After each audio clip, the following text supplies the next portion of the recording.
Yo les gars, tout le monde c'est Guigui, j'espère que vous allez bien. Aujourd'hui, une nouvelle vidéo et aujourd'hui, on est reparti pour le deuxième épisode du vrai ou faux. Ça fait plaisir, franchement le premier épisode vous a vraiment plu, donc on est reparti pour un deuxième épisode. Bravo à Lapinou90, je crois qu'il s'appelle comme ça, avoir trouvé pour le premier épisode. Donc c'était vrai, faux et vrai, je crois, hein. Et bien joué à lui. Et pour ceux qui me découvrent seulement dans cette vidéo-là, et je sais pas qui clique sur cette vidéo sans avoir vu le premier épisode, et ben en gros, je vais dire des anecdotes, ils vont être soit vraies, soit fausses, et ça va être à vous de deviner. Et il va falloir trouver le bon ordre. Donc ça peut être soit vrai, vrai, faux, ou faux, vrai, vrai, ou même faux, faux, faux. Ça peut être tout, enfin bref, on va pas passer plus de temps sur cette intro qui dure 10 ans, et passons à cette première anecdote. Ok, let's go. Première anecdote. Je sais même pas si c'est une anecdote, c'est plutôt même une affirmation. Je sais pas si vous savez, enfin, même si vous le saviez, c'est sûr et certain, il y a eu la finale de la Coupe du Monde France-Argentine au mois de décembre. J'ai bugué un petit coup. Donc moi, je suis quelqu'un qui aime pas le foot. Et je vais vous le dire très clairement, je n'ai pas regardé le match. J'ai seulement regardé les résultats. Voilà. À vous de... Si vous me connaissez un petit peu sur la chaîne, vous devez savoir si j'aime le foot ou pas. Et est-ce que vous pensez vraiment que j'ai tout simplement pas regardé, alors que clairement, presque tous les Français ont regardé la finale, enfin presque tous les garçons en tout cas. Donc voilà, je ne l'ai absolument pas regardé parce que j'aime pas le foot. Voilà, et j'en ai rien à foutre. Voilà. Première anecdote terminée. Est-ce que vous pensez que c'est vrai ou faux? Voilà. Passons à la deuxième anecdote. Ok, let's go. Deuxième anecdote. Et je suis désolé si la qualité de la vidéo est pas incroyable. Comme je vous dis, on est au mois de janvier. Et le mois de janvier, il fait pas très très beau dehors. Donc si la qualité est pas incroyable, c'est normal. Bref, deuxième anecdote. Elle va être assez complexe. Je vais essayer de pas m'embrouiller. C'est une vidéo... c'est une anecdote en musique. Donc quand je dis musique, c'est... J'étais au collège et j'avais des cours de musique, ce qui est logique. Et j'avais des cours de musique tous les lundis matins. Et ce qui se passe, c'est un lundi matin, je sèche les cours. Bon, c'est vrai que dit comme ça, ah Guigui sèche, blablabla, ouais, c'est vrai. Je sèche les cours, donc pas de cours de musique, et tous les autres cours, je ne les fais pas. Jusque-là, tout va bien. La semaine se passe, je ne rattrape pas les cours. Oh, je me dis tant pis, de toute façon, une semaine c'est rien. Et là, je tombe malade. Donc lundi, encore l'autre lundi, je ne retourne pas en musique encore une fois. Donc là, ça commence à faire déjà 2 fois. Ça commence à faire. Donc, je n'y vais pas, je retourne le mardi, donc ça fait quand même bizarre de louper 2 lundis d'affilée. Mais j'étais vraiment malade, je crois que je vomissais, enfin j'avais la gastro, je crois, pour le deuxième lundi. Donc je n'y retourne pas. Et là, il se passe quoi? C'est les vacances. Donc le vendredi, je vais en cours jusqu'au vendredi, et c'est les vacances, donc 2 semaines de vacances. Et il se trouve que c'est le lundi de la rentrée.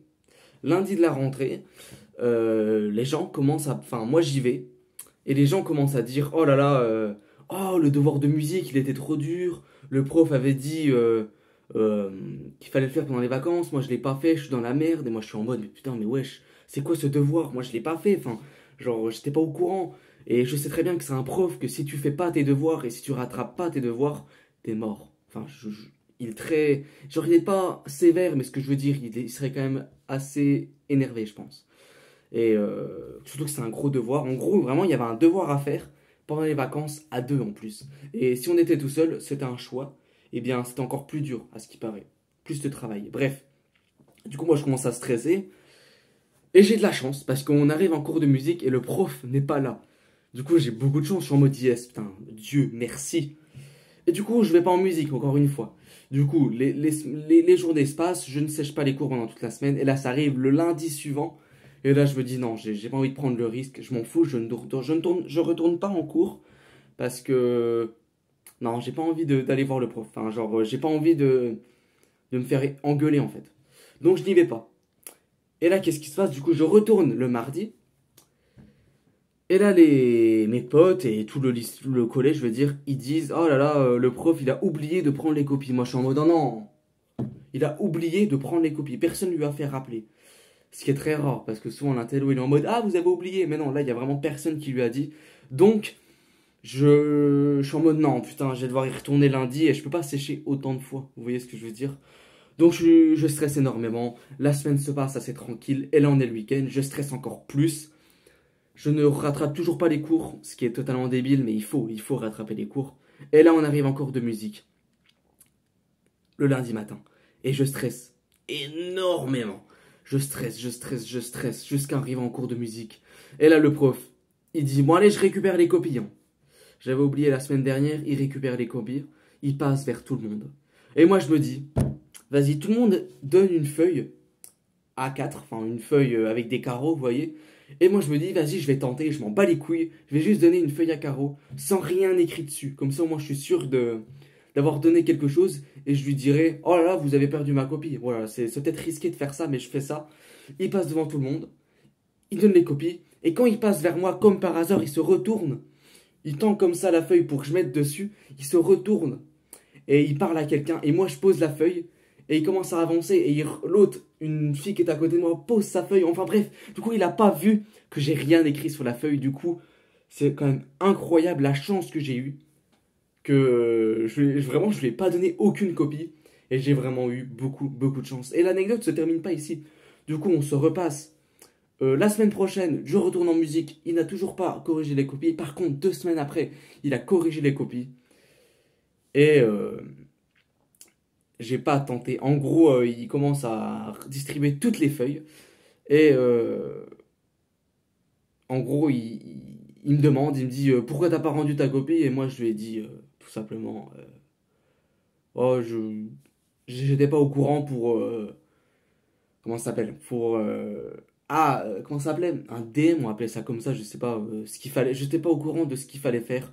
Et le prof a juste dit bon, du coup, je vais juste te mettre pour la note non rendue. Donc j'ai tout fait ça pour rien. Je suis totalement con. J'aurais dû dire oh là vous avez perdu ma copie, mais franchement j'ai pas osé. Et franchement le prof a été hyper sympa. Il m'a juste mis copie non rendue. Donc franchement ou travail non fait, je sais plus un truc comme ça. Mais en gros j'ai vraiment eu beaucoup de chance. Genre que le prof dise pas ah mais fallait rattraper ses cours, tu l'as pas fait, c'est zéro. Oh là j'aurais vraiment été mal. Voilà, l'anecdote est terminée. Assez longue, je sais très bien. Mais moi je l'aime beaucoup cette anecdote. Je m'en rappelle très bien. Voilà, franchement, j'aime beaucoup. Voilà, j'espère que cette anecdote vous aura plu. Donc, est-ce que vous pensez que c'est vrai ou faux? Bref, passons à la troisième et dernière anecdote. Ok, let's go. Désolé si la deuxième anecdote était longue, elle va être un peu moins longue que celle-là. Ça se passe chez moi, ça se passe dans le soir, je sais plus quel jour, hein. C'est un peu compliqué. Ça se passe le soir, et je me couche assez tard. Je rentre dans ma chambre, je veux faire, du coup je fais mon lit, tranquille, et je suis prêt à aller dormir. Et là, je vois au-dessus de mon armoire, donc c'est juste là parce que je suis dans ma chambre, une araignée. Une assez grosse araignée, elle ne bouge pas, elle est au-dessus, dans le coin du plafond, enfin genre dans le coin quoi. Et moi je suis en mode non, non, mais moi je suis obligé de la tuer, du coup je sors de ma chambre, je vais aller chercher une tapette. Une tapette, du coup je cherche, mais je ne trouve pas, comme par hasard. Mais oui, quand on en a besoin, on la trouve pas. Mais j'ai beau chercher, je me dis, bah, je vais bien en trouver une. Bon, j'en ai pas trouvé, j'ai dû descendre au garage, aller récupérer une tapette neuve, parce qu'il y avait un pack avec des tapettes neuves que ma mère avait jamais utilisé. J'en ai pris une, bas les couilles, et je rentre dans ma chambre, et là, qu'est-ce qui se passe? L'araignée a disparu. Je suis en mode, non, putain, non, non, non, non, putain, je stresse. Je dois déplacer mon armoire, sauf qu'elle est beaucoup trop lourde et je suis en mode putain, mais non, non, non, moi je peux pas dormir avec une putain d'araignée dans ma chambre comme ça. Je stresse trop. Et je me dis, bah, la meilleure solution, et bah, c'est d'aller, du coup, je dors dans le canapé en fait. J'ai décidé de dormir dans le canapé toute la nuit. C'était chiant, c'était assez chiant. Mais j'ai quand même dormi assez rapidement et j'ai fait toute la nuit sans me réveiller une seule fois. Franchement, j'ai assez bien dormi et franchement ça va. Et le lendemain, directement, j'ai demandé à ma mère de regarder derrière l'armoire parce que c'est pour ça que j'ai dormi dans le canapé. Et il n'y avait pas d'araignée, elle a disparu. Je pense que elle est partie de ma chambre pendant la nuit, j'en sais rien. Mais ça m'a bien cassé les couilles. Tout ça à cause d'une putain d'araignée. J'ai pas pu dormir parce que j'avais trop peur. J'ai peur des araignées. Je pense qu'on est un peu tous comme ça. Pourtant, une araignée, c'est rien. C'est qu'un insecte en fait. Voilà pour cette anecdote. J'ai pas dormi de la nuit dans ma chambre. J'ai dormi dans le canapé juste à cause d'une araignée. Voilà. Est-ce que vous pensez que c'est vrai ou faux? Moi, du coup, je sais la réponse, bien sûr. Voilà pour cet épisode du vrai ou faux. Pour un troisième épisode, je dirais, je pense, 4 anecdotes. Et ça sera un assez gros épisode par rapport à ces deux premiers. Voilà, j'espère que la vidéo vous aura plu. Franchement, ça m'a fait plaisir de la refaire. Max de pouces bleus pour un épisode 3. Voilà, j'espère que la vidéo vous aura plu. N'hésitez pas à mettre un gros like, de vous abonner. Et moi, je vous dis... Tchou!